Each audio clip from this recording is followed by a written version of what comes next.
Então a gente tem essa relação de que a gente vai ser mãe no Ocidente a partir do mito do pecado original, onde a Eva vai lá, né, dar a maçã para o Adão, coitado, inocente, come, né, é corrompido por uma mulher, e aí, né, Deus fala, agora vocês vão sair expulsos do paraíso, o pobre do Adão, coitado, que só comeu a maçã, também é expulso do paraíso, e aí ele fala, você vai sentir dor ao dar à luz. Então, esse é um mito dentro da perspectiva ocidental que nos coloca no lugar de mãe. Enquanto na perspectiva não ocidental africana, o lugar de mãe é um outro lugar, não é um lugar de sofrimento. Uma das coisas que as pessoas mais me perguntam ou não conseguem compreender é como que eu não sofro sendo mãe. E eu não sofro. Desde muito pequena, a minha filha teve esse cuidado de rede, pessoas que me auxiliaram. Claro que eu passei por um processo que todo mundo passou, de amamentar, de acordar de madrugada, disso, daquilo, mas eu sempre tive muito apoio. Então, se eu não posso buscar minha filha na escola, alguém vai buscá-la para mim sem a menor problemática. Se a minha filha está doente, outras pessoas estão ali me auxiliando. Se eu passei a noite toda em claro com a minha filha, pela manhã alguém vai ficar. E essas estruturas de como a gente vai enxergando que a criança ela não é uma responsabilidade apenas de uma mulher, porque a gente fala aqui no Ocidente, a criança é a responsabilidade dos pais. Não, né? Tanto que a gente vai ter aquele chato, quem pariu, Mateus que vale.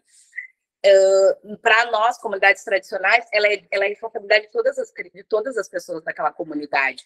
No terreiro, a gente tem agora um sobrinho meu. Ele tem 1 ano e pouco. Ele está lá, ninguém vai deixar ele fazer o que quer, ou ninguém vai estar próximo dele, ou chamando atenção, assim como a minha filha e as outras crianças que tem lá, educando, ensinando, porque ele é uma responsabilidade de todos nós. E aí a gente vai ter que olhar sempre por essa perspectiva. Por quê? Porque enquanto mulheres pretas, né, que é a temática dessa aula, eu sempre trago a questão da maternidade porque é importante, porque como a gente se ocidentaliza, como a gente foi atravessado pelo Ocidente, às vezes, muitas vezes, a gente está seguindo uma lógica que não é nossa, e isso nos adoece. E essa lógica ela vem imposta também pelo poder e pelo racismo. E aí eu queria ter mandado antes e não mandei, porque eu sei que quando a gente manda antes, tem uma certa obrigação de ler. E eu não queria que a gente tivesse essa certa obrigação de ler. Eu queria que a gente pudesse ter uma troca aqui que fosse natural e que a gente pudesse escurecer as coisas de uma forma bem, bem simples mesmo. Mas tem um livro que vai falar muito sobre essa mulher negra, sobre as comunidades negras, sobre como que isso nos afeta psicologicamente, que é o livro da Grada Quilomba, não sei se vocês conhecem, que é o Memórias da Plantação, Episódios de Racismo Cotidiano, e eu acredito que seja um livro super importante para o que vocês vêm fazendo aqui, discutindo, porque a Grada, ela vai trazer, né, em cada capítulo ela traz contribuições muito importantes, mas ela começa com o capítulo do sujeito, que é o que a gente vem fazendo aqui agora, nesse momento, é o que vocês estão me oportunizando fazer. O que é que vocês estão me oportunizando fazer? É me tirar do lugar de objeto e deixar que eu seja sujeito, porque, historicamente, as mulheres, as pessoas negras, as pessoas quilombolas, elas foram deixadas de lado desse espaço de conhecimento, de saber, de ser um pesquisador, né? E até hoje as nossas pesquisas são diferentes, até hoje as nossas pesquisas valem menos ou são menos consideradas do que as pesquisas de homens brancos. E a gente não tem como não fazer essa discussão ou fingir que isso não é real. Se a gente for a pensar a própria configuração das nossas salas de aula, os homens têm menos preocupações do que a gente. Logo, eles têm uma forma de produzir que é diferente, né? Está ampliando, é claro que tem pessoas com necessidades diferentes e com problemáticas diferentes, mas isso é algo que a gente enfrenta, né? A questão de gênero é algo que nos coloca em um lugar de maior dificuldade. E a questão de raça, ela é central para pensar tudo isso. Ela nos coloca num lugar ainda mais difícil. Tem uma música do Racionais que eles vão falar que a gente está, pelo menos, que a mãe dele fala, tem que ser 2 vezes melhor. E ele fala, a gente vai ser 2 vezes melhor como? Se a gente está pelo menos 100 vezes atrasado. Então, nessa perspectiva de que o mundo começa para nós, um mundo que eu digo de acessar políticas públicas muito tarde, né? Eu ingresso na psicologia no ano de 2015. Eu sou a primeira mulher da minha comunidade que tem mais de 100 anos de história a ser formada. Antes de mim, só tinha formado uma pessoa, que era um homem, que é meu irmão. E ele formou 2 anos antes. Então, a gente tem a primeira formatura em 2019. Isso é um dado. Isso é uma condição histórica, isso é uma característica de como a gente não está dentro dos bancos de ensino produzindo conhecimento. E se eu não estou lá, alguém está produzindo conhecimento, porque não é porque eu não estou lá que as pessoas não estão fazendo nada. Mas aí, que tipo de conhecimento está sendo produzido? É um conhecimento onde nós somos sujeitos, ou é um conhecimento onde nós somos objetos, que está completamente atravessado pelo racismo científico? Então, eu acho que esse livro da Grada, ele é um livro que traz muitas contribuições, principalmente porque você, né, eu olhei a página de vocês, né, porque vocês vêm discutindo. Tem no capítulo 2, ela traz o quem pode falar, né? E aí ela vai trazer essa relação da subalterna. Ela vai pensar as mulheres indianas, né, que precisam ser queimadas na pira viva com seus maridos quando eles morrem. E aí ela vai pensar essa relação do patriarcado com o racismo, com esse não lugar da mulher, com esse lugar de não sujeito da mulher, porque o homem morreu, ela precisa ser queimada viva, né? Ela não existe. Ela existe porque aquele homem está ali dando essa condição. Mas na medida que ele morre, ela também vai para essa condição de não existência. Eu acredito que todo livro é bem importante, mas acredito que esses 2 primeiros capítulos, ou talvez até o terceiro, sejam capítulos importantes de vocês terem, porque o terceiro, ele vai falar sobre o Dizendo Indizível, e aí ele vai chegar no ponto que eu queria. O Dizendo Indizível, ele está tratando sobre a realidade do racismo. Para a gente pensar a saúde da mulher, para a gente pensar a saúde da mulher negra, a gente vai ter que pensar o contexto histórico no qual a gente está inserido. Nós moramos na última nação a abolir a escravatura, que é o Brasil. Foram mais de 300 anos do processo de escravidão.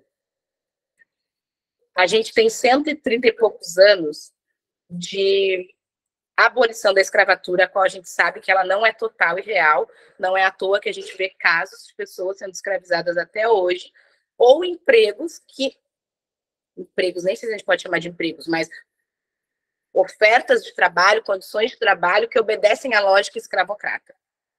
Nós, não por acaso, moramos também no estado do Rio Grande do Sul, que é um estado de presença majoritária branca e de pessoas imigrantes, né? Os primeiros cotistas que vieram para o Brasil, a maioria mora aí no Sul, que a gente, né, não sei se a maioria mora no Sul, mas, né, existe essa grande presença dos imigrantes. Esse contexto histórico de ser a última nação a abolir a escravatura e de ser uma nação que ainda perpetua, né, que ainda quer seguir com as mesmas lógicas, porque a gente pode dizer que não, mas quando a gente olha com mais força para isso, com mais atenção, a gente percebe. É só a gente olhar para as nossas periferias, é só a gente olhar para os nossos quilombos, é só a gente olhar para as nossas aldeias, e a gente percebe o quanto o colonialismo, quanto essa força do colonialismo, da escravização, ainda está presente nesse lugar, ainda está presente nesses lugares. Né, como eu falei para vocês, eu moro aqui no Rio de Janeiro agora, e, gente, eu bloqueio muita coisa, porque eu moro aqui, e eu vou continuar morando, mas a violência do Estado, né, contra os corpos negros é muito forte, é muito grande, na medida também que a gente não compreende uma série de coisas que são difíceis mesmo de compreender. Por exemplo, aqui tem um processo que é o arrastão, né, um processo social que é o arrastão. A gente vai olhar para o arrastão como não é a gente que está fazendo, como a gente, né, quer estar na praia, eu quero estar na praia, eu quero... A gente vai olhar como um processo de, nossa, que violência, que não sei o quê, aí vem a polícia, bate todo mundo, prende alguns, e enfim. Só que o arrastão, ele tem um processo histórico ali também, e um processo de rebelação social, porque hoje, pode ser que muitas pessoas nem saibam o que estão fazendo ali, mas ele começa dentro de um processo de que, por que essa praia não pode ser nossa? As favelas, elas são exatamente próximo a lugares que são considerados muito bons. Numa rua, você está numa rua conceituadíssima, e na outra você está dentro de uma favela.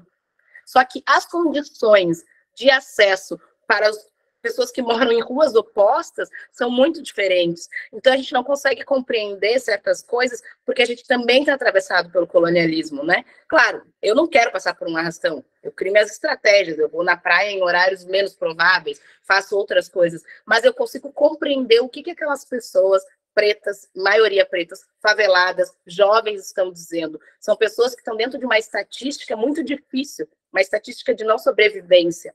Né? A gente tem no Brasil, de 14 a 29 anos, são os jovens que mais são mortos pela polícia, né? E os últimos dados que a gente tem são a cada 23 minutos um jovem negro é morto pela polícia, né? Pelo braço do Estado, e a gente vai ter também essa juventude, é a juventude que mais é suicidada. né? É essa juventude. E aí, o que atravessa esse suicídio? O que atravessa esse processo de ser suicidada? É o processo de não pertencimento, é o processo de não perspectiva de vida, e é o processo principalmente do racismo que organiza tudo isso. Então, a gente não tem como falar de saúde, de direito de qualquer coisa, sem, infelizmente, que é uma coisa que eu não gosto de falar, sem, infelizmente, olhar para esse lugar que é o racismo. O racismo, ele organiza tudo que a gente tem na nossa sociedade, tudo, tudo. Seja o lugar do branco, seja o lugar do negro. E ele organiza para o negro de uma forma muito cruel e perversa. Então, hoje vocês estão aqui, vocês estão olhando para mim, vocês já imaginavam que eu tinha esse fenótipo, né? Tinham fotos, mas se eu chegasse numa sala de aula hoje para fazer o que a gente está fazendo aqui, e dizer, vai vir uma pessoa aqui fazer uma contribuição, ninguém ia pensar que essa pessoa era eu, porque a gente já tem toda uma subjetividade imposta de quem são as pessoas que são formadas, de quem são as pessoas que fazem estudos, de quem são as pessoas que fazem pesquisa. E essa pessoa não é um corpo negro, porque historicamente esse corpo foi deixado de lado. E esse corpo ele só consegue estar em lugares subalternos. Então, o racismo, ele consegue estruturar tudo, e ele estrutura, inclusive, o nosso processo de adoecimento. Primeiro, pelas condições mesmo. Vamos pensar a saúde das comunidades quilombolas, que é o que a gente se propõe a pensar aqui. Como saúde de comunidade quilombola, e aí eu vou até mandar o link depois para a Tafne, de uma pesquisa, de uma dissertação de mestrado, que vai falar justamente da saúde mental das lideranças quilombolas em conflitos de terra, né? Essa pesquisa foi realizada por uma mestranda no mestrado da Fiocruz, e é uma pesquisa super importante para nós estudantes quilombolas, para nós profissionais da área. Por quê? Porque pensar a saúde das comunidades quilombolas é pensar o acesso à terra, é pensar a titulação de terra. Sem terra, a comunidade quilombola, ela perde a sua autonomia, ela perde o seu direito de existir de fato, e ela perde o direito à coletividade, ela perde o direito aos modos tradicionais de plantar, de pescar, de colher, né? Então, às vezes eu saio com a minha mãe, por onde é parte da nossa terra, mas não é nossa porque não está titulada, e ela vai me mostrando coisas que eu nem sabia. E aí ela falando, não, por ali passava o barco do tio, o caico do tio, e aí eles vinham por aqui e faziam tal coisa. A gente não tem acesso a esse lugar mais. O que a gente tem como reflexo disso? Menos pescadores na comunidade. Se a gente tinha uma comunidade onde grande maioria pescava, hoje a gente tem uma comunidade onde quase ninguém pesca. Se a gente tinha uma comunidade onde grande maioria plantava, hoje a gente tem uma comunidade onde poucas pessoas plantam. Então, a nossa forma de subsistência, a nossa forma tradicional de vida vai sendo danificada. Sem contar que eu não vou fazer um ritual, eu não vou fazer uma celebração, ou não vou fazer coisas dos costumes quilombolas se eu estiver dentro de um território que não é meu, se eu estiver dentro de um território onde muitas pessoas que estão ali não são quilombolas. Então, o acesso à terra é uma garantia de muita coisa, porque a terra, para nós, ela não é só terra, né? Ela não é só terra porque eu planto, só terra porque eu piso. A terra, ela tem a questão espiritual para a comunidade quilombola é uma questão importante, embora elas tenham sido evangelizadas, tenham sido atravessadas pelo cristianismo também, mas ainda assim se mantém. Então, a gente acredita no espírito da lua, no espírito do sol, no espírito da terra, no espírito do mato, né? A gente só, às vezes, não fala dessa forma. E a terra, ela tem esse processo de saúde. Porque se eu tenho terra, vamos pensar a psicologia, né? Eu tento trazer para exemplos para ficar mais escurecido. Vamos pensar nossas crianças. A gente tem um número crescente de crianças diagnosticadas, por exemplo, com hiperatividade.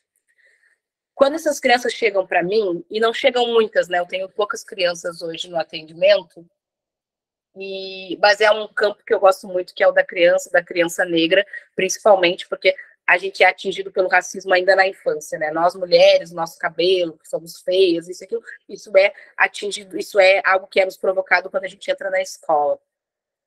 Então, quando essa criança chega com essa questão da hiperatividade, eu gosto de analisar como que é a rotina dessa criança. E aí, para mim, me parece muito cruel trazer já para um diagnóstico, muitas vezes vem da escola, né, vem ou até dos pais, enfim, não é, né, eles trazem para uma confirmação, enfim, de uma criança que não tem terra. Porque se eu não tenho terra, se eu não tenho pátio, se eu não tenho quintal, se eu não tenho campo, se eu não tenho outras crianças, criança é uma carga alcalina, né, gente? É uma pilha alcalina ali, cheia de energia, que precisa gastar essa energia. Então, esse é meu primeiro olhar para isso, é tipo, será que essa criança realmente está dentro desse comportamento, desse transtorno? Porque ela realmente está, e a gente vai criar estratégias e metodologias de minimizar esses efeitos e de acolher isso, ou será que ela precisa de uma mudança na qualidade de vida dela? Então, a gente não vai ter dentro da comunidade quilombola, dificilmente, raras exceções, crianças com transtorno de hiperatividade. Por quê? Porque ele é social também, ou ele é intensificado de forma social. E a gente tem uma outra metodologia de vida, as crianças estão lá, estão correndo, estão brincando, estão na terra, estão voltando, estão isso, estão aquilo, estão subindo em árvore. Então, a terra, ela também traz um processo de saúde, né? O fato da gente poder sentar embaixo de uma árvore e ficar lá refletindo é um processo de saúde, é um processo de saúde mental, né? Tomar um banho de cachoeira, que não é o caso para a gente no sul, mas tomar um banho de mar, né? Poder estar no campo, poder estar no meio do mato, poder estar ouvindo e se relacionando com a natureza, porque nós compreendemos, enquanto povos tradicionais, que nós somos parte dessa natureza, e uma parte bem pequena, né? Que é diferente dos povos ocidentais, que acham que pode dominar a natureza. Então, a gente precisa pensar que a saúde das comunidades quilombolas, ela vem dessa questão de terra. A gente não ter terra limita a forma como a gente vai comer, limita a forma como a gente vai se relacionar, limita muita coisa. A gente não tem garantia de nada sem o processo de titulação de terra. E aí acredito que vocês tenham visto, esse é um processo que está instaurado no racismo, porque as terras das comunidades quilombolas são importantes para outras pessoas, são importantes para grandes empresários, são importantes para o Estado, né? Tanto que agora no marco temporal, o Lula, ele consegue vetar, ele veta um item importante dentro da legislação, que é as terras do Estado, né? As terras que estão sob posse do Estado, as terras quilombolas, ou indígenas, as terras dos povos tradicionais, que o Estado está em disputa. Isso diz muito, tanto sobre o veto, tanto sobre que sociedade a gente vive, tanto como essas pessoas enxergam a terra, né? A gente vai ter na Amazônia os lugares mais preservados, até os dias de hoje, são os lugares das aldeias indígenas e das comunidades quilombolas. São esses lugares que são os mais preservados dentro da floresta. E a gente não fala sobre isso, porque é uma discussão que não se quer que se tenha. Eu não sei, Ana, mas como eu falo bastante, e falo muito aberto, e eu não sei em que pé de discussão estamos, se você já tem alguma contribuição ou alguma pergunta para que a gente possa fazer a troca. Olha, no momento a gente não tem nenhuma pergunta, então pode continuar. Tá indo super bem. Então, gente, se vocês tiverem alguma pergunta, porque a troca, eu vou falar da troca. A troca é algo importante para nós, a gente nunca dá nada, a gente sempre troca, a gente tem essa vou dizer tradição, mas não seria bem isso que eu queria dizer. Então, a gente sempre troca. Então, para mim, é importante que a gente possa trocar aqui, que a gente possa trocar contribuições, perguntas, enfim, considerações, ou, não concordo com o que você está falando, mas que a gente pudesse fazer esse movimento. Então, se você à vontade para isso, seria bem importante. Só vou olhar aqui o rascunho que eu fiz. Então, Ana, dentro do que eu estava falando, a gente precisa compreender esses processos para que a gente entenda. E aí a gente vou chegar no espaço clínico. Eu pensei em fazer uma abordagem geral para ver para onde a gente ia, e aí depois a gente caminhar. Eu não sei aqui se vocês são da psicologia clínica, qual psicologia vocês têm buscado construir, mas na clínica, muitas das pessoas que chegam, a maioria das pessoas que eu atendo são mulheres, e elas chegam dentro dessa perspectiva de adoecimento mesmo, e que geralmente é condicionado, e aí eu não consigo ver todas vocês, mas geralmente quando elas vão em psicólogos que são brancos, ele é condicionado a um lugar de falta de autoestima, né, é colocado num lugar que não é só isso. Não é uma falta de autoestima gerada porque eu não consigo me achar bonita. A gente tem todo um sistema que nos ensina isso. Eu acredito que, pelos rostos que eu vejo aqui, todo mundo teve um período de Xuxa, né? A Xuxa tinha as paquitas. Nenhuma das paquitas era negra. E as paquitas eram consideradas bonitas. As paquitas estavam na televisão. A Angélica estava na televisão, a Eliana estava na televisão. Então, as imagens que são sendo projetadas na nossa cabeça desde a infância, nos livros didáticos, né? Aí a gente vai pensar as princesas, tudo isso que nos foi ensinado, não existiu espaço para uma mulher negra. Então, quando essa mulher negra não tem essa autoestima que se espera que ela tenha, isso não é uma construção que é dela, isso é uma construção que é estrutural, é uma construção que é sistemática, é uma construção que é do coletivo, que é da sociedade. Então, a gente vai trazer para vários pontos, né? Por exemplo, para a psicanálise, para metodologias que talvez não vão dar conta de compreender essa mulher negra, a geografia do corpo dessa mulher, e o que tem psicologicamente instaurado na cabeça dela. Como que a gente pode acolher isso? Como que a gente pode carregar isso para um lugar de melhora?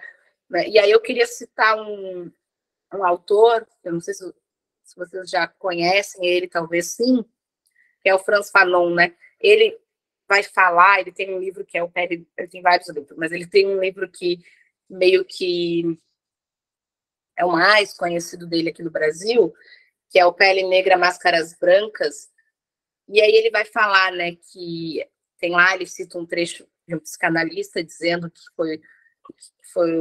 que é a nossa mãe, o nosso pai, né, alguém não gosta da gente, tal, e aí gera um trauma. E aí ele vai falar, né, eu não fui odiado por uma mãe, por uma tia, por uma irmã, eu fui odiado por uma raça inteira. E quando ele nos diz isso, ele nos coloca exatamente o que a gente precisa pensar quando a gente tem uma pessoa negra na clínica. Aquilo que aquela pessoa está trazendo não é dela. O racismo não foi... O racismo ele é um desencadeador de sofrimento psíquico, mas ele não é algo que foi criado por nós, pessoas negras. Ele foi criado pela estrutura branca, pela estrutura do colonialismo, e que nos afeta. Então, não é um problema que eu tenho que dar conta, que eu tenho que resolver. E também não é um problema que eu posso responsabilizar a pessoa que sofre por ele. Eu não tenho como responsabilizar a mulher negra que está vindo para mim dizer que sofre racismo. Olha, é um problema seu de autoestima, você tem que se achar bonito. Isso não acontece.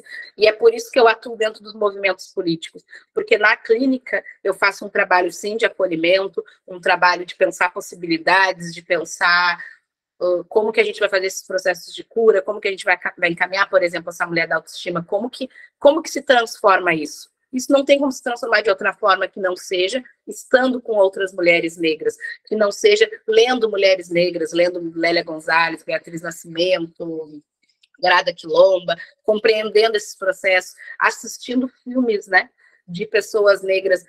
Isso é uma coisa muito curiosa, porque essa semana eu pedi uma indicação de livro, de filme, série, e as pessoas falaram, vê Ilhados. E eu falei, eu quero uma coisa boba. Tô legal de ver coisa, tô cansada de ver. Sei lá, eu vejo muito documentário, filmes históricos, e tipo, isso me traz uma dor. Porque eu sou uma pessoa preta atravessada por aquilo ali que eu tô vendo, então às vezes eu preciso respirar, preciso ventilar. Aí as pessoas veem Ilhados com a Sogra. Eu pensei, poxa, vou ver Ilhados com a Sogra, com esse nome, deve ser uma coisa bem bobinha. Eu fui ver, eu não conseguia parar de ver, porque eu queria ver o final, ao mesmo tempo que aquilo estava me trazendo uma dor maior de quando eu comecei a assistir. Porque é um reality show, não sei se vocês assistiram, mas ele está carregado de racismo. Não, curiosamente, as pessoas que foram excluídas, as pessoas que foram mal vistas, as pessoas em que seus erros, né, tomavam uma proporção gigante. E aí a gente tem várias, pelo menos no reality, a gente consegue entender como é que a gente se comporta na sociedade. Porque aí a gente tinha vários tipos de racismo ali. A gente tinha o racismo, né, do menino que não conseguia aceitar que ele era racista. Ele não conseguia. Ainda que ele pertencesse também a uma comunidade que sofre muito preconceito não racial, né, mas o preconceito de ser uma pessoa da comunidade LGBT, mas ele não conseguia perceber que ele sofria racismo. As outras duas, né, que tinham o racismo muito forte, parece aquele racismo do Rio Grande do Sul, aquele racismo aquele racismo mesmo que é escrachado, que a pessoa nem disfarça. e tinha para mim uma coisa muito curiosa, que era a relação da família ali, que era interracial, e que estava completamente atravessada pela reprodução do racismo, acho que por ter uma condição social diferente, e que não conseguia, sabia que algo de errado tinha ali, mas não conseguia lidar, ao mesmo tempo que não queria romper com a branquitude, né, porque se romper com os brancos significa estar só, né, discordar das pessoas brancas significa que você vai seguir sua vida só e que você vai ter mais dificuldades se você não tiver o selo branco de aprovação. E aí foi muito curioso eu vendo como tudo aquilo se manifestava, mas como tudo aquilo estava adoecendo aquelas duas pessoas em tão pouco tempo, né? Que era a família negra. E aí eu falei, gente, eu quero ver outra coisa, não era isso que eu queria ver. Quero ver algo mais legal, mais potente, mais interessante. Aí depois até fui ver um filme que eu tinha visto várias vezes, que tem mulheres negras como protagonistas. E enfim, mas por que eu estou trazendo isso? Porque o racismo ele é algo que ele se manifesta de várias formas. Uma vez eu vi uma professora falar, e não vou conseguir dizer o nome dela porque eu não me lembro, mas ela falava sobre como o racismo ele parece, ela não usou isso, ela usou uma outra metáfora, mas me lembra aquele desenho do Mortal Kombat, que tem um dos monstrinhos lá, tem vários braços, né? E ela vai falar que esse racismo tem vários braços e que a forma como ele nos afeta, ele vai afetar a forma como ele bate e onde que determinado lugar que ele pega e em qual pessoa ele pega, ele vai se manifestar de alguma forma. E aí esse reality me trouxe muito para esse lugar, assim, como o racismo estava se manifestando ali de uma forma muito cruel, muito perversa, principalmente para quem sente, e que aquilo virou um espetáculo, né? E aí passou por todas as etapas do racismo, o do sofrimento, aí as pessoas negras têm que mostrar que são melhores do que aquilo, aí elas vão lá, se superam, mas no final o prêmio nunca é nosso. No final a gente sempre está colocado num outro lugar. Então, o racismo ele vai operando dessa forma. E aí, o que a gente vai fazer na clínica? A gente vai acolher isso, mas a gente vai trazer outras possibilidades de existir, outras possibilidades para que essa pessoa esteja. Eu sempre falo para as pessoas que eu atendo, tá, mas quais são os lugares que tu frequenta? Como que se dá? Como que não sei o quê? Vai me explicando. Porque não tem como eu trazer para ela uma responsabilização do racismo, mas eu preciso ajudar com que ela consiga visualizar que a gente vai ter que romper com alguns espaços. Por exemplo, eu já frequento a universidade, que é um espaço que me adoece. Então, final de semana, eu não vou ir numa festa, num evento, que aquelas pessoas estejam, né? Eu vou fazer um outro movimento, eu vou em um samba, eu vou em um...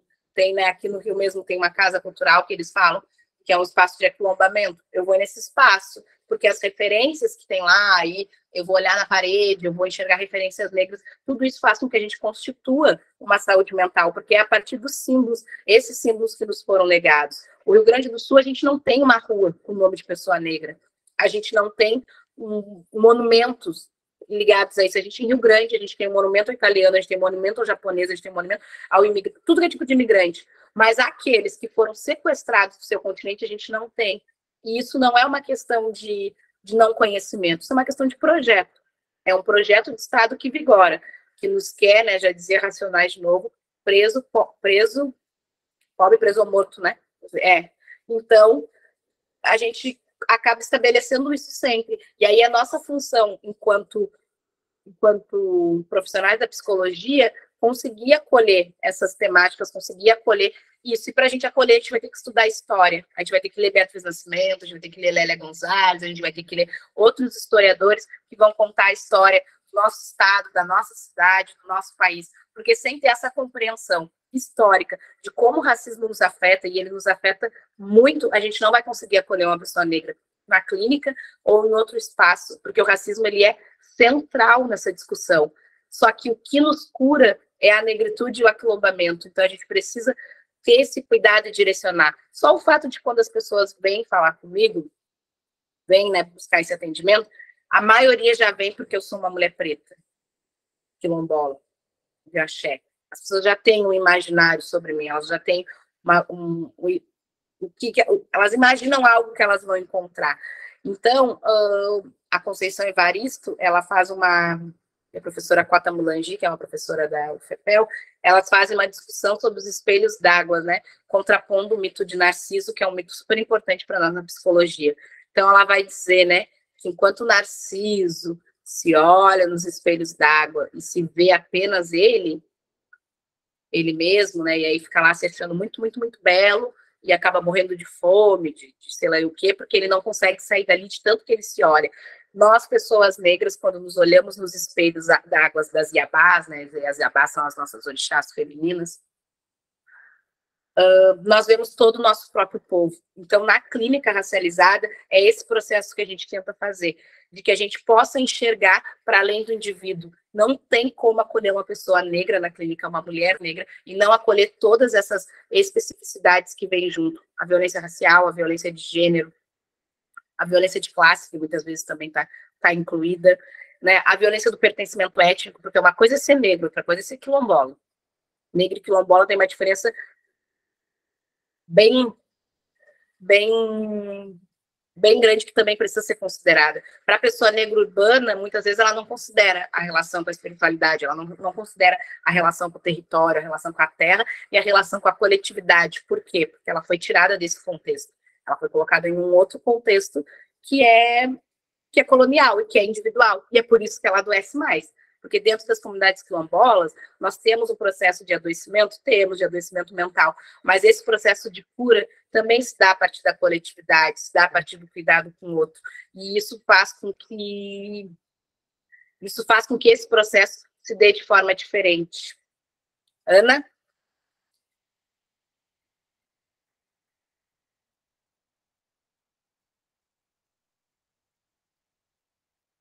Ana?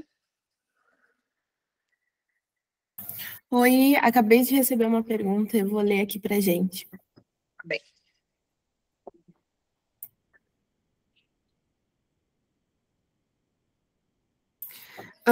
A gente teve uma leitura do livro da Valesca Zanello, tá?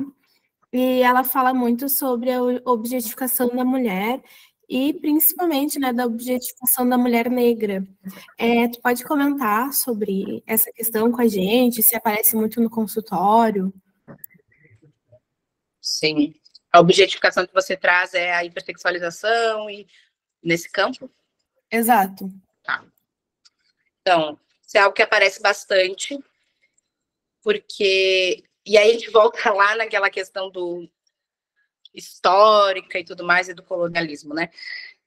O Ocidente, quando ele quis, o colonialismo, quando ele quis dominar, né, o continente, quando ele quis fazer todo esse histórico que a gente tem hoje no mundo, ele entendeu que a mulher era um papel importante para aquelas comunidades. E era um lugar que não existia, a gente não tem essa coisa com o corpo de, por exemplo, essa discussão de, eu posso fazer o que eu quiser com o meu corpo e tal, não sei o quê, é uma discussão para nós um pouco diferente, porque primeiro se entende que eu tenho direito, sim, a sentir prazer, com o meu corpo, a ter um relacionamento sexual com pessoas que eu queira estar, não é um tabu, não era, né, um tabu tão grande como era para o Ocidente, né? A própria professora Cida Bento, ela traz no livro aquele Psicologia Social do Racismo, acho que está lá em casa, aí no Sul. Psicologia Social do Racismo, ela traz, né, que quando os europeus chegam lá, eles se apavoram com aquelas mulheres com o corpo mais nu, menos tapado, né, com a liberdade que elas tinham com o próprio corpo e tudo mais. Mas, ao mesmo tempo, também era algo que vem de, né, não é tipo, você não pode ter posse sobre o meu corpo se eu não quiser.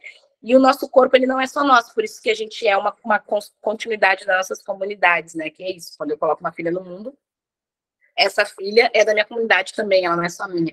E aí, dentro dessa estrutura colonial, a gente vai ter vários processos, né, e aí a gente vai ter várias histórias do período da escravidão, né, da escravização, dos senhores violando essas mulheres negras, e são os históricos que a gente tem até hoje, né, da violação dos nossos corpos.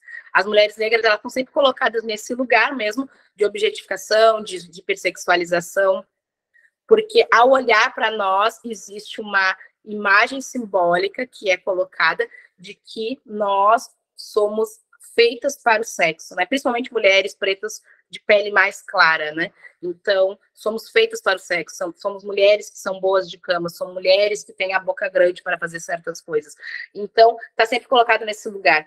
Tem um vídeo do Emicida, da música Eminência Parda, ele faz um clipe. Não sei se vocês já assistiram. Esse clipe ele é fantástico para a gente compreender a subjetividade, né, das pessoas sobre nós, sobre nossos corpos pretos. Então, nesse vídeo, tem uma menina, uma jovem, né, ela deve ter uns 20 e poucos anos, negra, e aí quando... Vou dar um spoiler, gente, eu estou tentando concluir aqui o raciocínio. Quando ela chega nesse espaço, né, que é um espaço de classe média e tal, os homens ali, principalmente os homens mais velhos, assim, que estão ali, eles começam a imaginar ela tipo uma stripper, tipo a mina já dançando, tirando a roupa e tal, e isso é o imaginário deles. Então, isso é muito comum. Então, as mulheres negras, elas não são vistas para ser mulheres para se relacionar, para casar, para constituir uma família, né, ou para ser respeitada, enfim. Elas são sempre vistas nesse lugar. E aí, uma coisa que eu percebo muito entre Rio Grande do Sul e Rio de Janeiro, no Rio de Janeiro existem muito mais pessoas negras, né, do que no Rio Grande do Sul. E aqui existe muito mais uma coisa com a beleza negra, com... as pessoas são bonitas, as pessoas são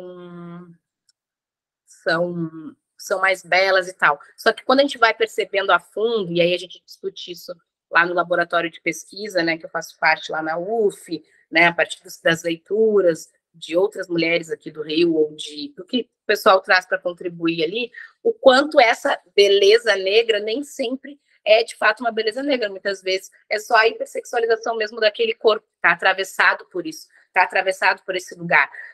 Então, na clínica chega muito isso, de mulheres que não conseguem manter relacionamentos duradouros com homens, né, brancos ou negros, ou mulheres, e aí é uma discussão que a gente tem que fazer com mais cuidado, né, gente, mas ou mulheres que se sentem preteridas por homens que, né, o relato que aparece é que mulheres que estavam tentando um relacionamento com homens negros, mas que em algum momento esse relacionamento terminou e eles ficaram com mulheres brancas. Esse é um discurso que a gente precisa fazer com mais cuidado, porque existem dados que vão dizer que a maioria dos casais são casais raciais e não interraciais, e tem uma série de fatores, tipo, quem é esse homem negro? É o homem negro ali da vila que a gente fica? Ou é o homem negro que já ascendeu? É o homem negro professor universitário? É o homem negro jogador de futebol? É o homem negro como é que fala? Sei lá, do pagode, né? Como que se dá essa relação? Até tem um vídeo da professora Bárbara Carini, que é uma intelectual diferentona, que ela fala um pouco sobre isso, né? Sobre esses homens que buscam mulheres brancas e aí ela vai falar dessa troca, né? De por que eles buscam essas mulheres brancas. Mas, enfim, então é uma coisa que a gente tem que fazer um cuidado. Mas é um relato que aparece muito na clínica. Então, a gente acaba se limitando a muitas... Tem mulheres que sempre reforçam que não vão usar roupa curta, por exemplo, porque já são hipersexualizadas e o fato de usar uma roupa curta ou um top vai fazer com que elas se sintam mais expostas. Esse é um trabalho que a gente tenta acolher, porque o corpo é da pessoa, né, a vida dela, mas que também a gente tenta desconstruir um pouco, porque a gente sabe que a roupa não é a roupa, né? É uma outra coisa, é o fato de ser mulher, aí é o fato de ser mulher preta, e aí vai trazendo uma outra coisa que eu acho que o principal desafio que a gente tem na clínica é esse, sabe? O racismo, ele nos atinge, ele vai continuar atingindo, ele não vai deixar de existir, pelo menos não agora, não na nossa geração. Então, é como que eu lido com isso? Como que eu posso ter um espaço de segurança para mim? E aí, esse espaço de segurança é isso. Por exemplo, eu evito ir, né, a festas com pessoas muitas pessoas brancas, por exemplo, festas de sei lá, da Atlética, da FURG, eu não vou ir, entendeu? Porque eu vou lá só ser ridicularizado ou ser hipersexualizado, enfim. Então, eu vou em espaços onde minimamente as pessoas já tenham uma discussão e um mínimo de cuidado com esses corpos negros. Isso é uma discussão que a gente traz, inclusive, para o movimento. Eu sou coordenadora do Movimento Nacional de Estudantes Quilombolas, e a gente tem as mobilizações, então a gente fica 4, 5 dias em algum lugar, em Brasília, a última foi no Pará, né? E aí sempre tem uma cultural à noite, onde as pessoas podem vir a se relacionar ou não. E aí, ali todo mundo é considerado bonito, porque muita gente é considerada bonita. Por quê? Porque estamos entre nós. E nós, como já temos um estudo, já temos uma pesquisa, já temos uma construção política, a gente vai enxergar beleza nos nossos traços. Mas acaba que, às vezes, pode ir para um lugar que eu não considero legal. Então, eu sempre converso muito com os meninos, os que são mais próximos de mim, e os que não são também, se eu ver, eu vou chegar, vou interferir, vou falar, que é, meninos, vocês precisam mais do que qualquer outra pessoa ter um cuidado com essas meninas a quais vocês estão se relacionando. Eu entendo que é um rolê de 4 dias, e aí querem aproveitar, querem ficar, querem fazer sei lá o que acontecer, mas a gente precisa ter um cuidado, porque se nós mesmos não cuidarmos de nós, quem é que vai cuidar?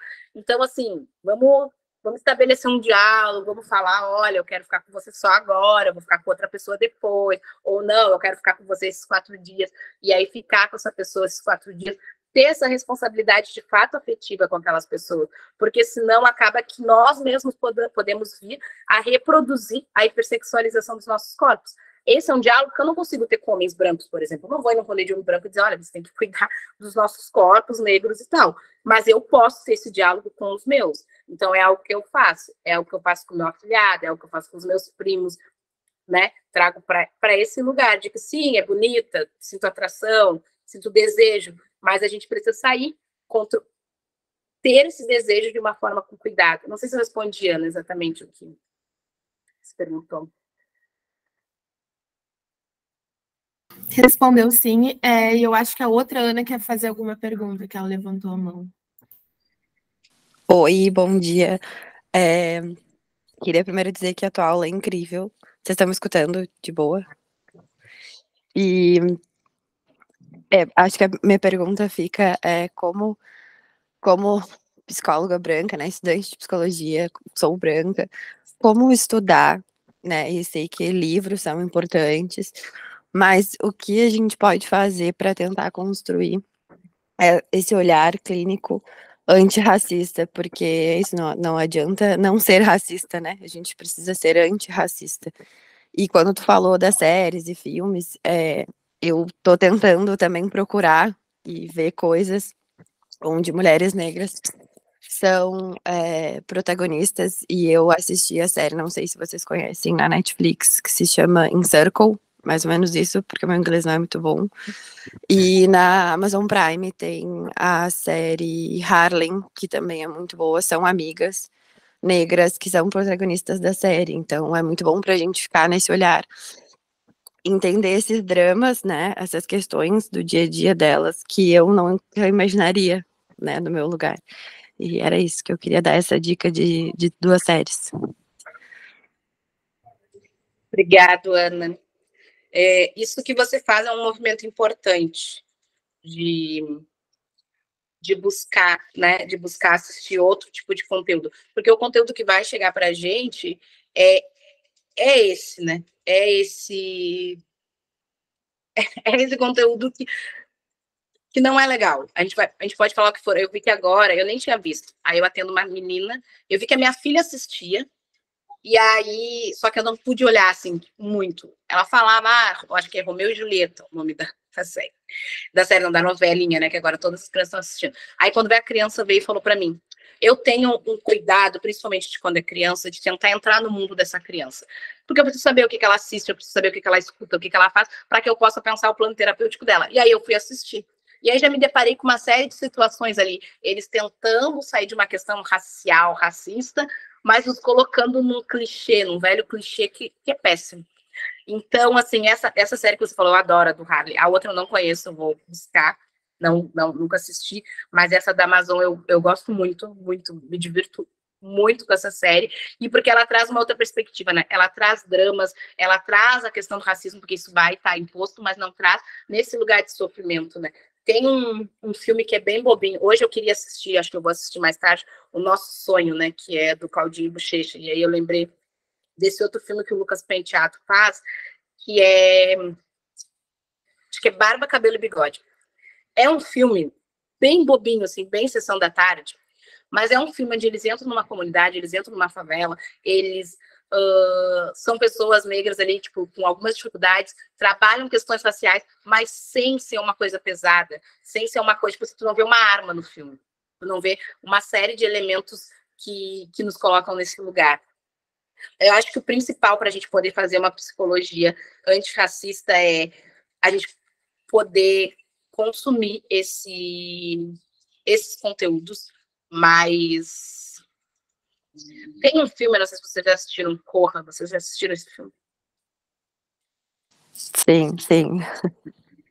Esse filme, pra mim, ele é fantástico. Por quê? A galera... E é muito curioso, porque às vezes eu tô conversando com alguém, eu tô na internet e vejo que a pessoa acha que aquele filme não é real. E aquele é um dos filmes mais realistas que existe no mundo. Não existe nada mais real que aquele filme. Então, eu gosto muito dos filmes do Jordan Peele, do Spike Lee, porque eles trazem a gente para essa realidade. Mas a gente vai precisar pensar que, a nível de Brasil, a gente não tem toda essa construção. Por exemplo, a gente vai ter o Medida Provisória, que foi um filme que as pessoas amaram, postaram. Gente, eu não gostei. Eu fiquei, não acredito que é isso. Falei, meu Deus, quanta reprodução de coisa ruim, de racismo. Né? Mulher Rei, que foi um filme que muita gente, nossa, que maravilha.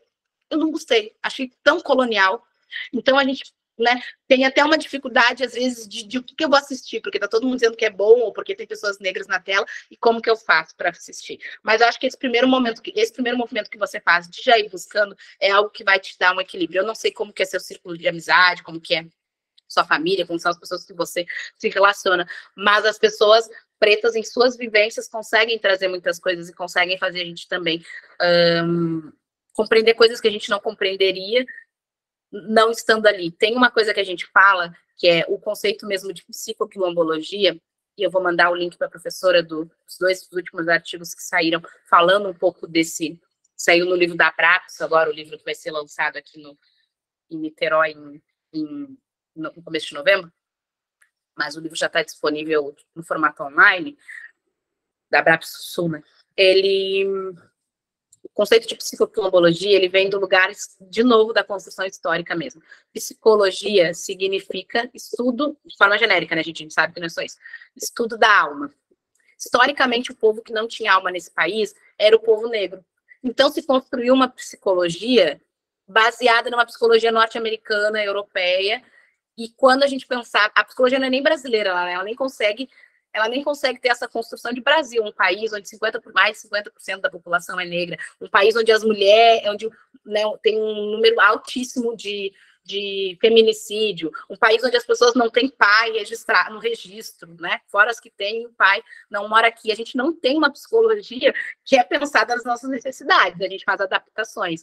Então, a psicoquilombologia, ela centraliza a palavra quilombo no meio dessas duas palavras para dizer, bom, agora a gente vai ter que olhar para essa alma, né? Que eu nem tenho essa concepção, nós, povos tradicionais, não temos concepção de alma. Só os cristianizados, né? Mas para essa alma, para essa subjetividade, para essa psique quilombola. E quando eu falo olhar para ela, não é olhar só para o processo de adoecimento, da falta de terra, da falta de acesso, da falta de política pública, do racismo, mas olhar para o lugar de saber. Só que para eu olhar para o lugar de saber quilombola e construir dentro da academia, eu tenho uma limitação muito grande no campo de pesquisa e de construção. Por quê? Porque os nossos saberes não estão aqui nos livros. O povo quilombola não acessava a academia. O povo quilombola, o saber está onde? Na oralidade. Então, eu preciso fazer o quê? Eu faço um movimento, claro, eu tenho a facilidade de ser uma mulher quilombola, então, se eu chego numa comunidade quilombola, né, eu sei chegar, sei sair, sei ficar, toda essa relação, mas é de fazer essa escuta, principalmente dos mais velhos. Então, se vocês tiverem oportunidade de estarem em comunidades negras, sabe? Tipo, tem um evento lá em tal lugar, vou lá ver o que estão falando, vou lá ver. Eu sei que a gente não consegue dar conta de tudo, né? Mas é necessário, cresce cada vez mais a necessidade das pessoas negras estarem dentro do processo clínico, porque isso era algo que nos era negado, tipo, a psicóloga é pra louco, a gente acreditou e não ia. Né? E a gente também não tinha as condições econômicas o suficiente para estar nele. Mas cresce essa procura. Cresce a procura, principalmente de mulheres negras, para ser atendida por outras mulheres.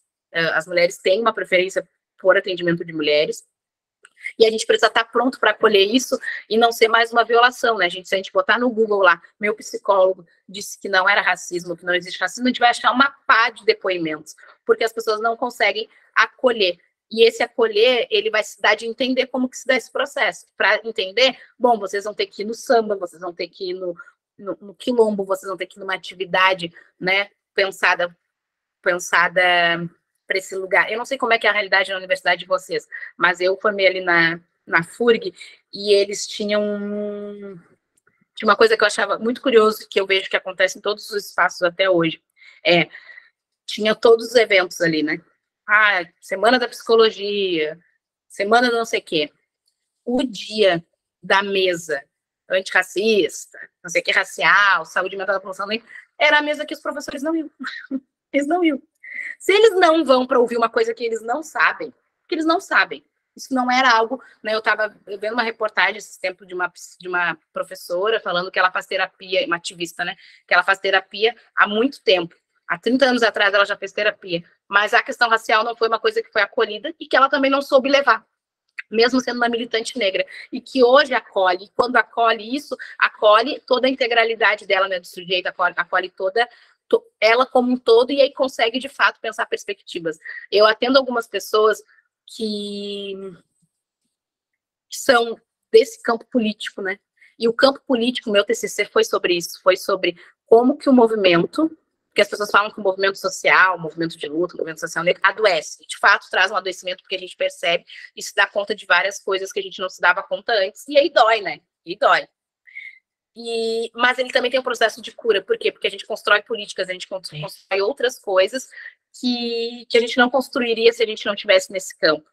Então, me perdi. Isso, tá, se a gente não estivesse nesse campo. Então, meu TCC, ele buscou entender como que os movimentos sociais, negro, né, e aí a partir do coletivo de negros e negras de Rio Grande, na Canudos ali da FURG, como que ele produzia esse processo de cura. E aí ele produz mesmo dentro desse processo de aquilombamento, de negritude, de conhecimento, de poder umas se ver nas outras. Tem coisas que eu vou trazer para vocês e vocês vão dizer, meu Deus, ela pensa isso, que são detalhes. Eu lembro a primeira vez que eu vim para o Rio de Janeiro, foi em 2015, e aí era um encontro nacional de estudantes negros, né, de universitários negros. E nesse encontro, as pessoas negras estavam pedindo base de rosto, né, base, umas para as outras. E eu nunca tinha vivenciado aquilo, porque as minhas amigas, em maioria, tirando as minhas primas da comunidade, e aí como eu sempre tive essa coisa, meus pais sempre me mandaram estudar, então eu estudava, fazia um cursinho, fazia coisa assim, eu estava com minhas primas quando estava na comunidade, com as minhas amigas, mas quando eu saía eram amigos brancos, e tipo, eu estava assim, muito preocupada com o meu cabelo, em prender o cabelo bem preso, e aí quando eu entro em contato com esse coletivo, meu cabelo já estava em transição, mas eu já não me preocupava mais se eu ia levantar do ônibus, o cabelo estava amassado, as pessoas pedindo base, processos básicos que a gente nunca tinha vivenciado, e a gente estava vivenciando ali coletivamente, de alguma forma produzindo a cura. Então, Ana Paula, eu acho que o mais importante esteja nos espaços que você pode estar, assista séries, assista filmes, leia mulheres negras, leia autores negros. Franz Fanon é essencial. Grada Quilomba, Lélia Gonzalez, Beatriz Nascimento, o professor Renato Nogueira, o Munanga, né? Todos esses são autores muito importantes para a gente pensar várias coisas, mas também esteja nos espaços com a escutativa. Aquela que vai estar lá, é a parteira de tal comunidade, é a rezadeira, é a mãe de santo. E as pessoas, não vou lá ouvir mãe de santo, não, vai lá e ouve, porque é lá que está o processo, lá que se deu o processo de acolhimento e de cura do povo negro por muito tempo, quando os espaços institucionais estavam negados. E aí eu vou te dar só mais uma sugestão de uma série que eu gosto muito, pensa essa relação e várias coisas, que é Colin em preto e branco. Eu acho que tem na Netflix, eu não sei, mas acho que tem, acho que foi na Netflix que eu vi. Colin em preto e branco, que conta a história de um jogador lá norte-americano, negro, que foi adotado por uma família branca. E aí vai se debatendo todas essas questões interraciais e como que isso reflete nele, na saúde dele, a questão com a mulher, né, da mulher ser vista como feia, a menina que ele quer pegar ser vista como feia, ele tem interesse, e aí ele vai lá e fica com a menina branca. Porque é isso também. É muito curioso os meninos, né, eu converso às vezes com meus afilhados, os meninos às vezes até têm interesse em meninas negras, mas os amigos dele estão dizendo que elas são feias. E aí eles não vão, não ficam. Porque existe toda uma construção social de que nós somos feias, né? De que nós, mulheres, somos feias.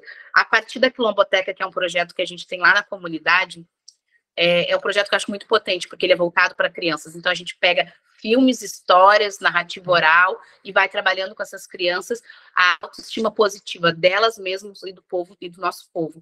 Gente, é fantástico, é uma das coisas que eu mais amo fazer, é o trabalho na Quilomboteca, porque as nossas crianças hoje, elas são afetadas pelo racismo de uma forma muito diferente. Ele não dói nelas como doía em mim, como doía nas minhas primas. Esses tempos, a filha da minha prima chegou e falou assim, ô tia, a menina pegou e falou assim para mim, seu cabelo é feio, não sei o que, você é feia. E eu falei, e o que tu falou? Ela falou, eu falei assim, e você que tem esse cabelo de berinjela? Daí, na hora, eu não entendi, cabelo de berinjela. Mas aí fiquei pensando, né? E aí me lembrei de como que é o cabelo de berinjela. Eu olhei a menina no outro dia, a menina tava com uma colinha e ela tinha uma franjinha, né? E aí me lembrei que a berinjela tem aquela coisinha verde, mas não foi isso que eu prestei atenção. Foi pôr a criança na hora, tipo, ignorou que ela era feia. No caso, que a outra estava dizendo que ela era feia, e já deu uma resposta. E aquilo não foi um processo que ela ficou guardando para ela, como a gente fazia na infância, quando alguém me colocava algum apelido, ou dizia que eu era feia, eu falava do meu cabelo, que eu ficava guardando para mim, não tinha coragem de falar para ninguém, não tinha coragem de responder para aquela pessoa, e aquilo ia trazendo para mim um processo, né, uma ferida, como desagrada, que cada vez abria mais. Então, as nossas crianças, elas além de estarem já na defensiva, elas vêm e fala para elas, elas já conseguem devolver, elas conseguem falar sobre. Então, muitas vezes eu estou vendo elas lá fazendo vídeo, estou vendo elas falar sobre, e elas estão falando sobre questões raciais importantíssimas. Gente, as crianças no aniversário da minha filha, juro para vocês, em janeiro do ano passado, elas estavam na piscina, tomando banho de piscina, e falando sobre terapia. Eu falei, não é possível. Eu vivi para ver isso. Não, na minha psicóloga, não sei o que, as crianças com 8 anos, falando sobre terapia, falando sobre o processo de terapia dela, falando sobre negritude, falando sobre rap, sabe? As crianças escutam rap, as crianças entendem o rap, as crianças conseguem ter indicação de livro. Às vezes eu faço vídeo da minha filha e coloco no perfil, e as pessoas pensam assim, ela ficou ensinando passo a passo. Não, eu vou lá, trago para elas o que é da história, o que é das coisas, elas vão tirando dúvida, vão contando, e depois vão fazendo. Tanto que a minha filha, esse ano, ela fala, não, esse ano eu vou de Lanceiro Negro para a escola. Chegou perto do dia, ela falou, mãe, eu não vou ir não, porque que vão, né, será que, como é que vai ser com as professoras? Eu falei, Luísa, você não quer ir? Você não vai. Você me pediu, eu fiz a roupa que você queria, o tecido africano e tudo, lá da saia, tal. Se você não quiser ir, você não vai. Você sabe, você já sabe a história. Aí ela, não, mãe, eu vou ir porque é importante. E daí ela foi, e isso de alguma... Aí a outra menina que estuda com ela, que é minha sobrinha, filha da minha prima, falou assim, tia, eu quero uma saia igual, porque na hora a gente não se combinou, não se conversou, e aí ela foi com a tal roupa de prenda, né, que a escola pede. Então, a gente já veio, eu falei, não, a tia vai te dar uma saia igualzinha, não sei o quê, e ela, e a lança. Então, agora, em novembro, eu ia tentar, eu acho que eu não vou estar na comunidade, tentar fazer essa questão da estética. E vou tentar finalizar isso, mas é estar nesses lugares. Esses dias, esse tempo de setembro, teve um festival Banto. As pessoas que eu vi lá, as pessoas que eu sempre na cidade de Rio Grande. As pessoas que eu vi nesse festival são as pessoas que eu sempre vi em todos os lugares, uma ou outra que era diferente. E foi um festival super importante, onde teve momentos de debater palestras, de debater assuntos, de trazer o canto, de trazer a dança, né? O coletivo que eu faço parte lá do meu Ilê, que é o Meninas de Oiá, mesmo, a gente trouxe a reza e as danças do nosso culto, Jejinagô, e também trouxe algumas dos povos bantos, né? Porque o festival era banto. E aí, de novo, uma questão de autoestima.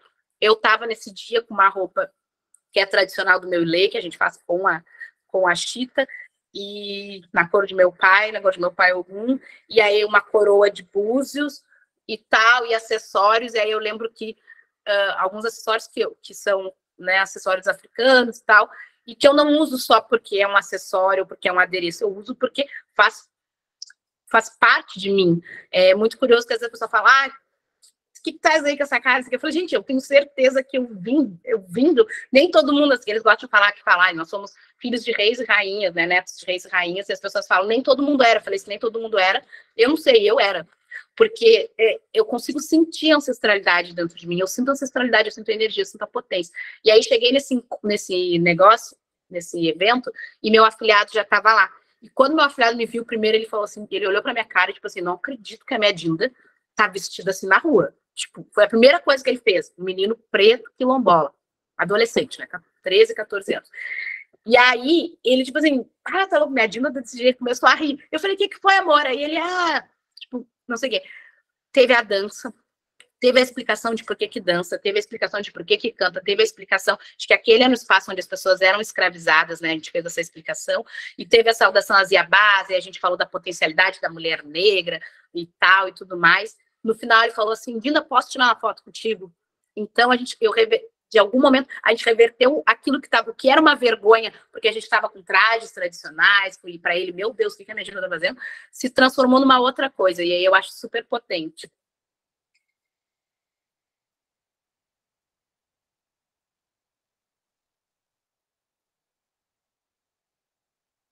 Ana? Acho que a Tony quer fazer alguma pergunta. Depois eu também vou fazer mais uma pergunta e acho que é isso.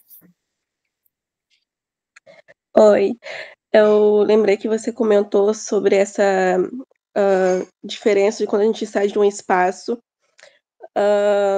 que eu vou dar um exemplo, assim, do meu. Quando eu era criança, no caso, eu sou negra, eu só, tipo, vivia ali com os meus familiares, com os meus pais, e quando eu fui pro meio da escola, foi completamente diferente, tipo, é como se eu me visse de outra forma, começasse a me odiar pelos racismos que eu sofri. E aí você comentou sobre essa questão, quando a gente vai enfrentando novos espaços, a gente consegue, tipo, meio que ver, tipo, formas diferentes de se ver, né?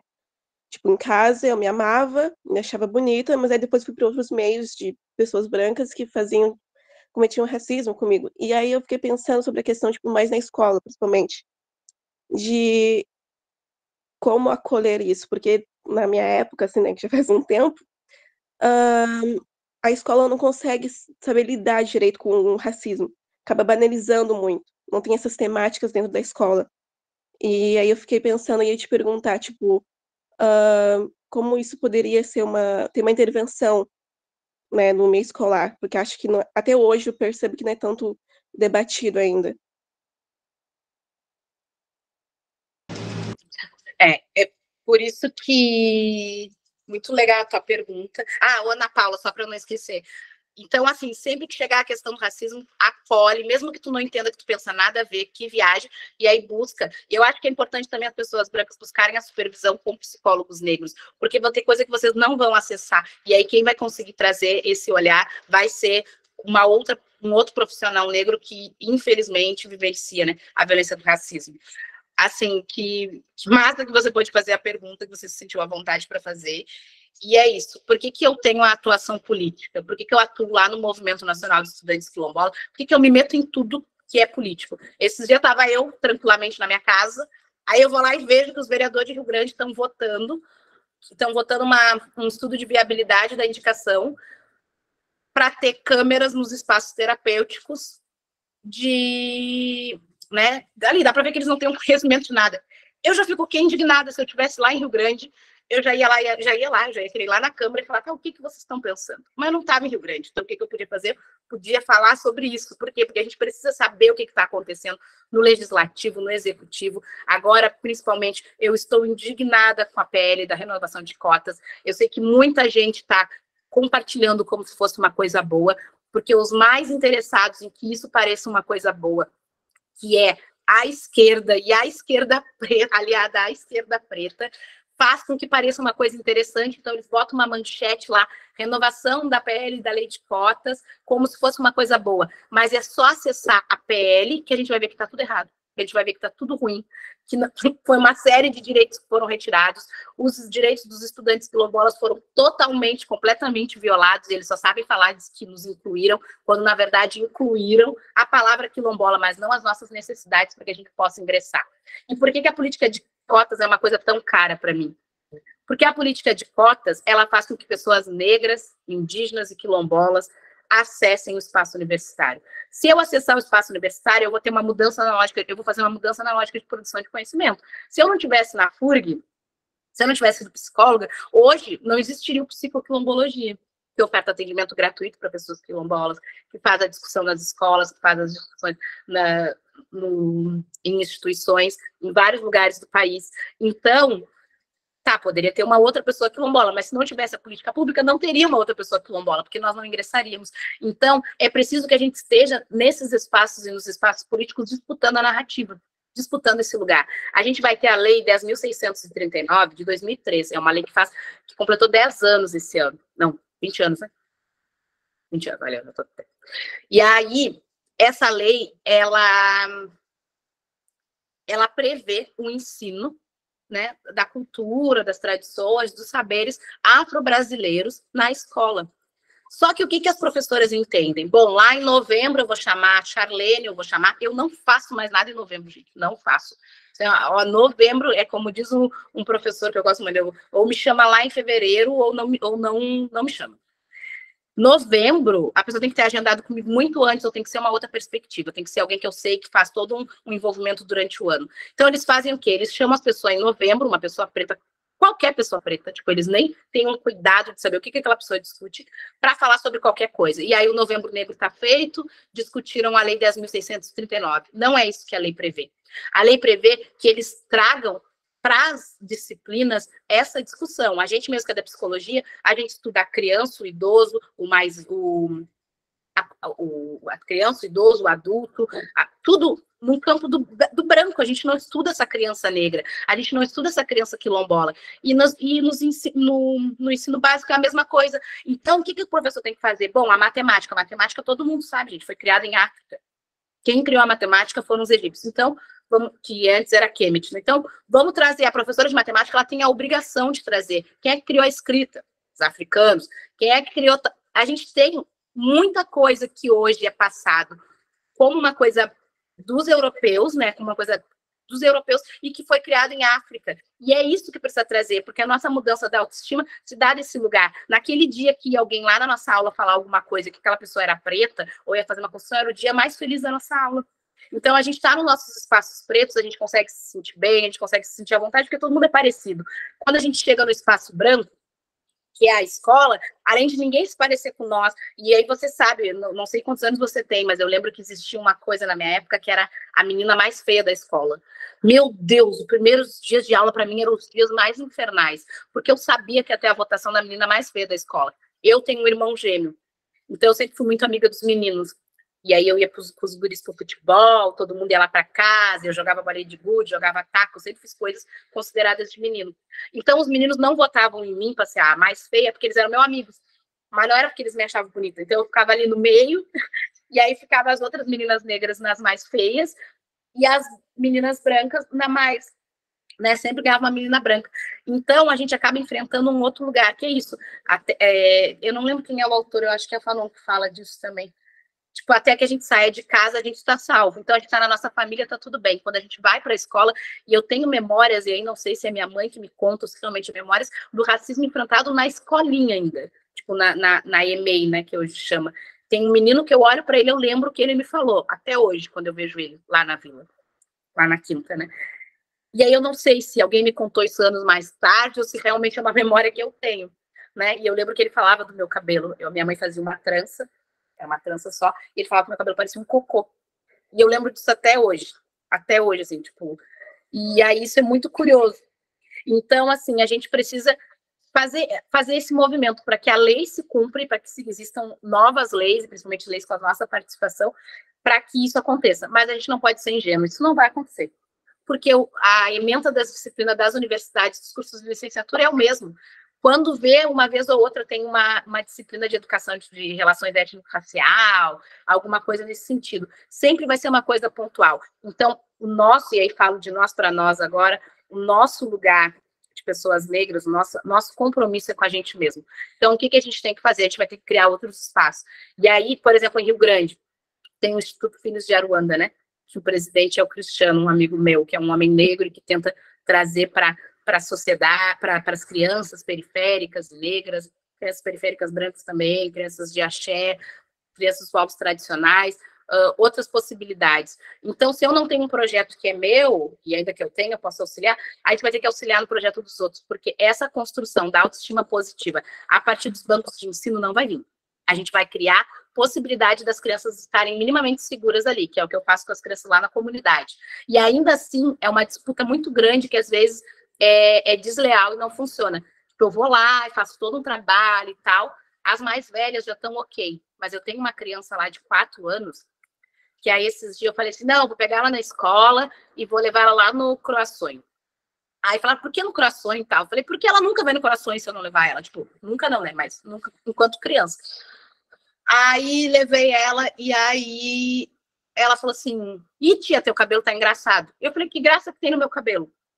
E ela falou assim, e aí ela é negra, mais preta do que eu, só que o cabelo dela é mais socialmente aceito, o cabelo dela é mais liso e ondulado no final. E eu falei, meu cabelo é lindo. E ela começou a rir na minha cara, uma criança negra. quão nocivo é isso, o auto-ódio, né?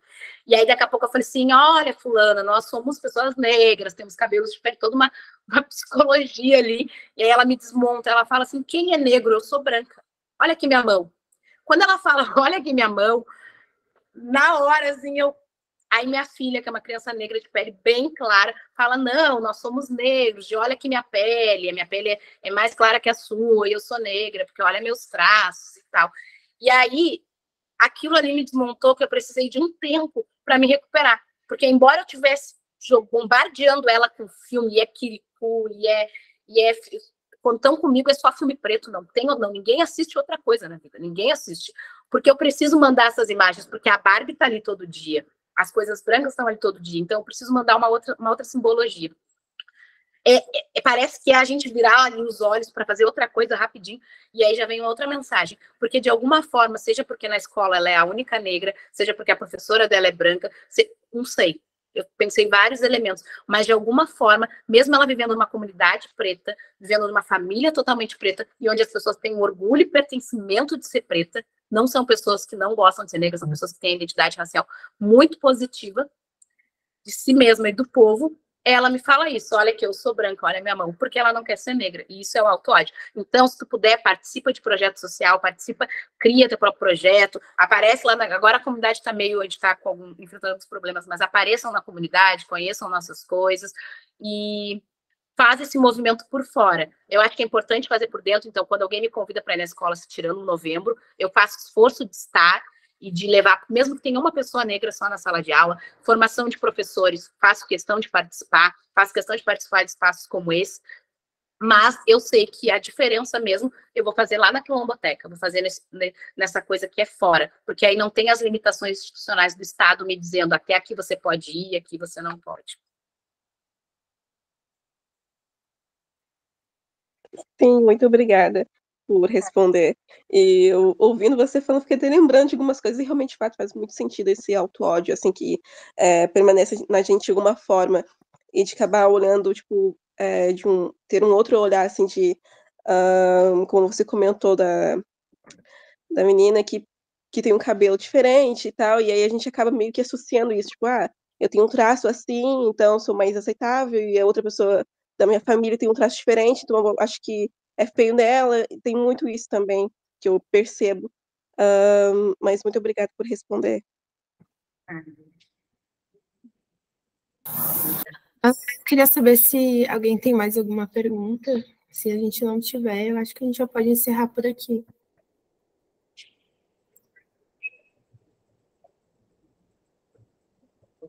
Eu já respondi sua pergunta, Ana, enquanto eu respondi as outras. Já? Então, eu acho que é isso. A gente queria muito agradecer a presença de todo mundo e principalmente a tua presença, a tua fala foi excepcional. Foi de grande aprendizado. Bom, Ana, eu que agradeço o espaço. Eu ainda estou no mestrado, então ainda estou aprendendo a conduzir de forma didática essas coisas, então é algo que para mim ainda é algo que eu estou exercitando, então se alguma coisa ficou muito aberta, ou se alguma coisa não foi conduzida para a forma, também não é para ser perfeito, né? É para que a gente possa fazer a troca, construir. Eu espero que eu possa ter auxiliado a escurecer alguns fatos, escurecer algumas coisas, a gente pensar possibilidades de uma psicologia a outra.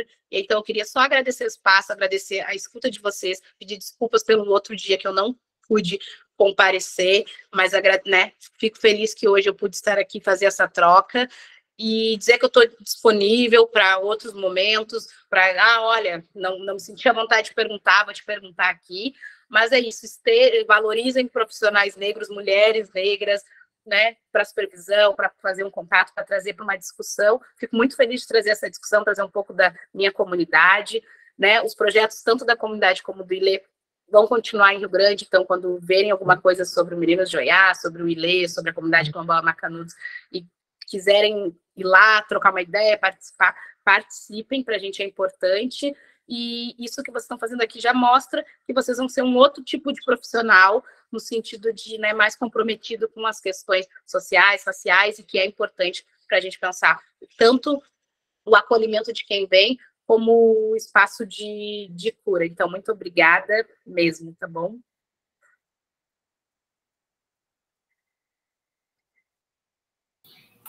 Muito obrigada, Charlene. Foi extremamente didática também.